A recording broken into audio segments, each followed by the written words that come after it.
Hello, everyone. An interesting question came up while I was training a family. Do I recommend military service, as a preparation for SHTF? Okay, and this is a question that's come up before, and I've talked about it, in videos in the past. But hey, since it came up today, I thought it'd be a good idea to discuss it. So let me say this: as a full-time gun instructor over some 15 years now, I've interacted with a lot of military vets at different gun ranges, a lot of them having trained me, especially back between like 2008 and 2010, when a lot of them were coming back from the Iraq and Afghanistan wars. So I received a lot of training from them, and I asked them, would they do it again, right? Would they go through that? Would they make the same life choice again? At least half of them, if not more, said no, absolutely not. Okay. Now, of the ones that said that yes, they would, I asked them, would they have their son, right, do what they did, right? And almost all of them, like probably about 95% of them, if not 99, almost all of them said no, absolutely not. They would not have their son go through the service that they went to. Okay, now these are people that do believe in being prepared. I mean, they came back, they owned guns, they were at a gun range. A lot of them were offering training services, but their thought was no. I would prefer to train my own kids. I would recommend that they would recommend. Getting private training, okay, and some, we just, this is a very common discussion that I had with a lot of them over, the 2 to 4 years that I was interacting with them. Some of the things that came up was the type of training that you receive in the military, right? I mean, yes, a lot of the stuff that maybe you get through basic training in your first, I don't know, maybe 4 weeks or 8 weeks. A lot of that might be relevant, right?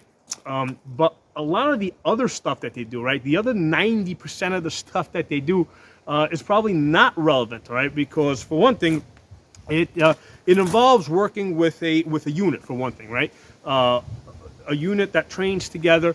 So in the real world, you're not going to be working with that same unit that has the same type of training as you. Okay. Other big thing is that a lot of the training that they received was on advanced machinery, equipment, communications equipment. That was a big part of their training, right? They spent a lot of time on that, fine-tuning those skills, using those skills, and that also would not apply to the,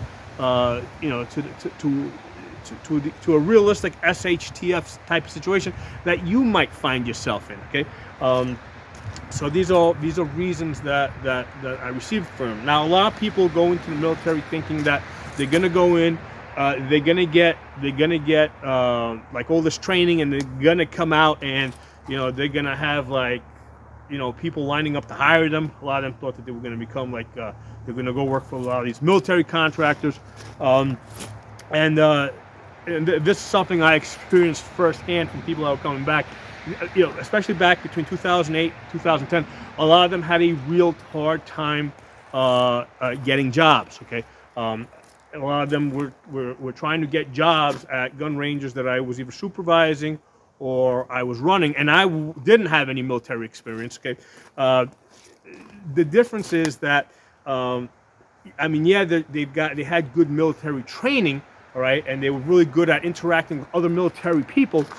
But that's not where the money is, right? The money is basically training families, training kids. So to do that, you gotta basically be a salesman, right? You gotta be able to interact with the mothers and sometimes in some cases the grandmothers and the small kids. So military training does not, that didn't prepare them for that type of work. Okay, so a lot of them, they tried to get into the gun training business. They didn't do so well, right? On the other hand, I was able to do very well. I was very successful at it. Now, especially early on, right? I was kind of doing the gun training as a side gig. Okay, my background is actually accounting. Okay, so Around that time, I was working as a chief financial officer for an import-export company. Now, it was a small company. I think maybe we were doing like 4 million a year gross. Um, so it was a small company. So in a small company, usually when we're hiring people, yeah, I kind of got involved with everything, okay, including the hiring process. So it was an interesting story. I had one guy that was like in the shipping department, and he basically gave me 2 weeks notice.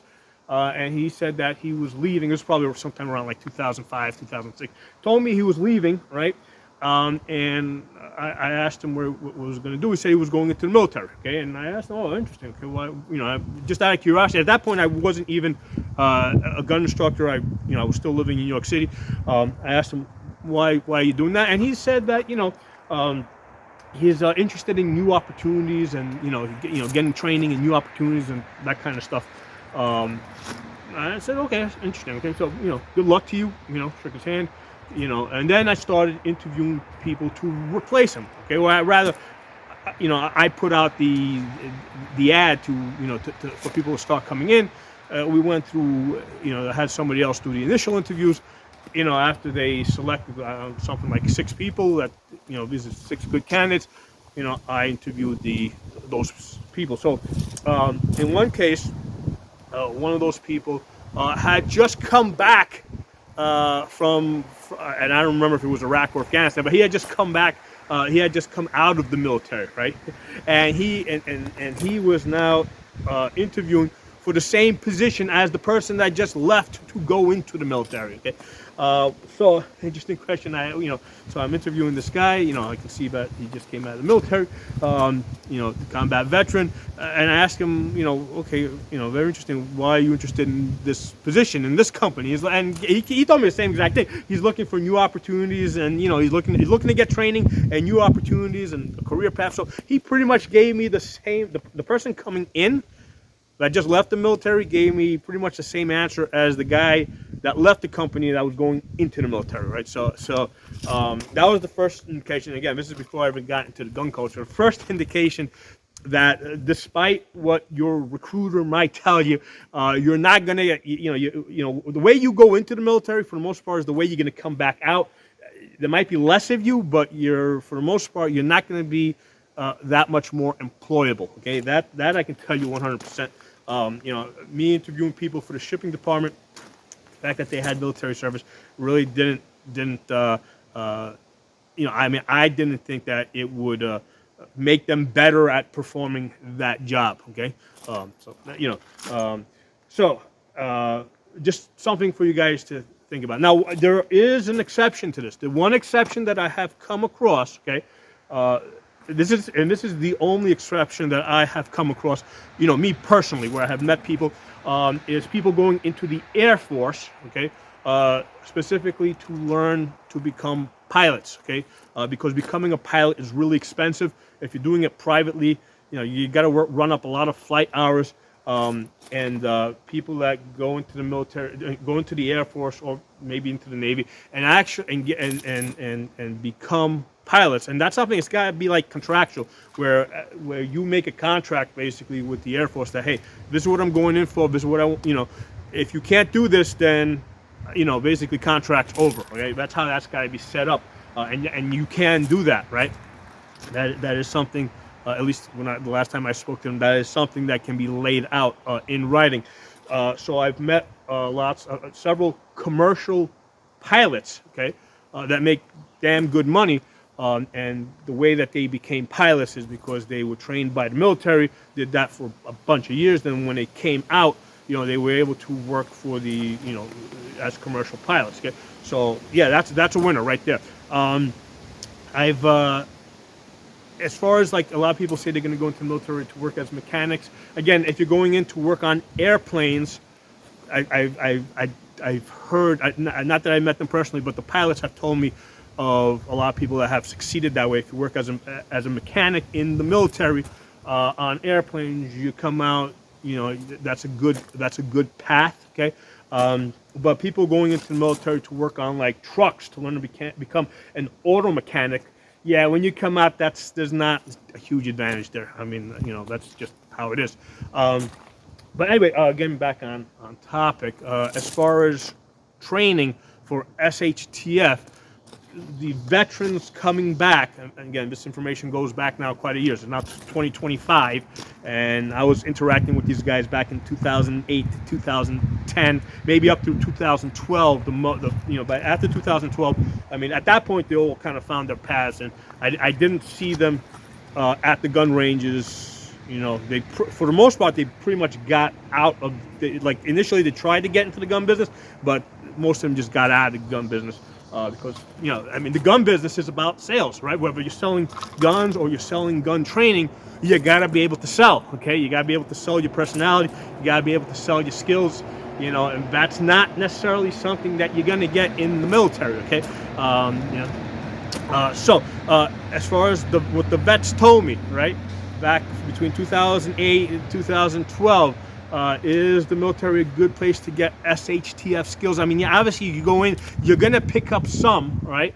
But you know, what they recommended is getting it privately. Now it just so happens at that time that, hey, they were trying to sell that privately themselves, so maybe they had an incentive for pushing it that way. But here's the thing, all right. Look at me. I've got no, I never served in the military. I basically found these guys. I paid them, right? They taught me all the relevant things. I did that for maybe about a year or two, right? I was working as an accountant, so I didn't have any problem paying them the money, whatever they wanted, right? And you know what?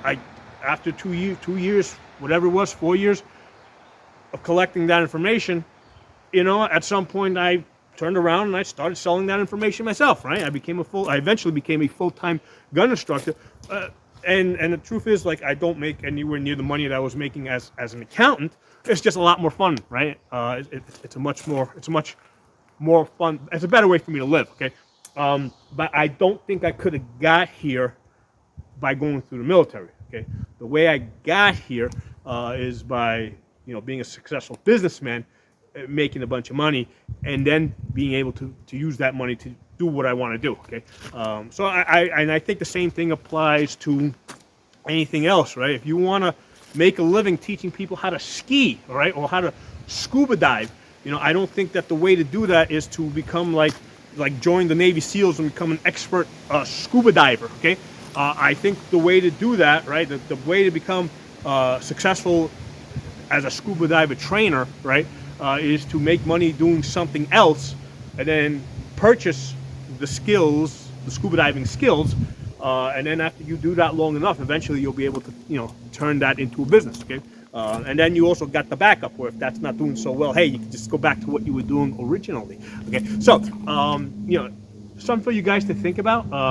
But yeah, to answer the original question, I do not think that the best place to get SHTF, to develop SHTF skills is necessarily in the military, although you will get some.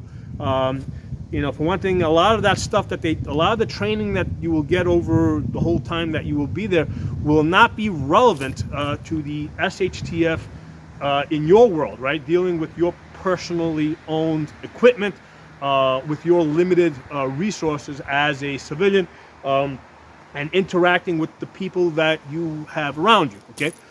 So anyway, drop some comments. Let me know what you guys think. I will talk to you soon.